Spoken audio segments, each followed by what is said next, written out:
Esta es la pantalla que denominamos de introducción de datos modo árbol. El árbol que describe los elementos creados en el edificio queda a la izquierda de la pantalla.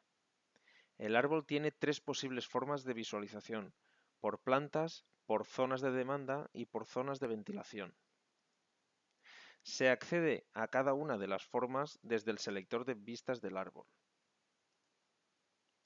En la parte superior del árbol hay tres botones. Uno para eliminar el elemento seleccionado en el árbol, sería el botón rojo. Otro para volver atrás a la pantalla de modos de definición, esto eliminaría la geometría creada en el proyecto. Y otro, el inferior, para copiar el elemento seleccionado en el árbol. Para editar y añadir más elementos en el árbol del proyecto, hay que seleccionar un elemento y completar la pantalla de la derecha que indica las propiedades del mismo.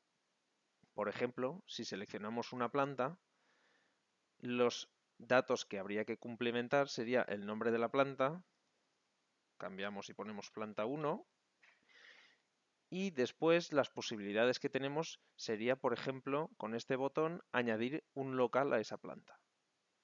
Al añadir un local, además de asignarle la planta a la cual va a estar, debemos de asignarle la zona de ventilación que lo contendrá y la zona de demanda. Si vemos el árbol en los distintos tipos de vistas, veremos que ese mismo local está en las distintas zonas.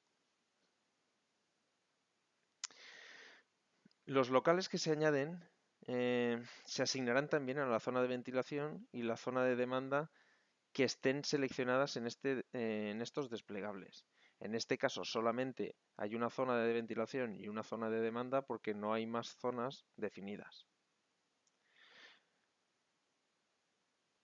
Cuando existen uno o varios locales en una planta, estos aparecerán definidos con sus propiedades generales en modo tabla, como vemos aquí. Y este modo tabla permite modificar de forma rápida alguna de sus propiedades. Por ejemplo, si hacemos doble clic sobre la propiedad de nombre del primer local, tenemos la posibilidad de modificar el nombre.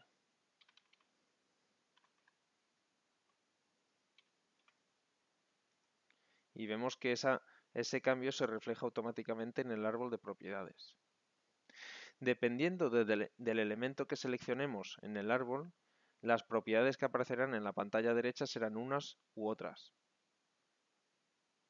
Por ejemplo, si seleccionamos un local, las propiedades que aparecen son las que se pueden ver representadas aquí. Por una parte tenemos los datos generales del local, que serían el nombre, la superficie, la altura, si es acondicionado o no acondicionado, y en qué sitio, en qué planta o en qué zona está situado, de manera que se podría modificar directamente desde aquí.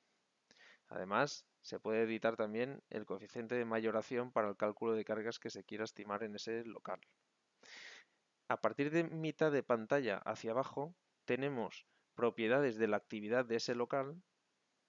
Por defecto, el programa habrá tomado las propiedades que teníamos definidas en la pantalla uso del edificio, pero nosotros podemos modificar las propiedades de un local en concreto.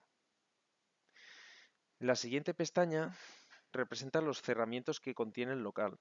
En este caso no tiene ningún cerramiento y si queremos añadir cerramientos nuevos tendríamos que pulsar sobre botones que contienen los dibujitos, ¿vale? Por ejemplo, el primero de los botones representaría un muro exterior. A medida que vamos añadiendo elementos, cerramientos en este caso, sus propiedades se van reflejando en la tabla que vemos en la parte inferior.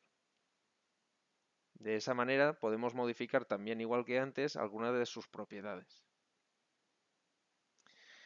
La siguiente pestaña es de actividad de demanda.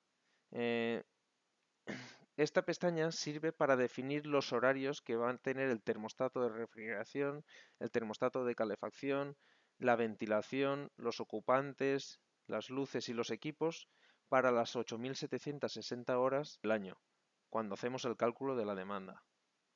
Si queremos modificar alguna de estas distribuciones, deberíamos de ir a la base de datos y seleccionar una distinta.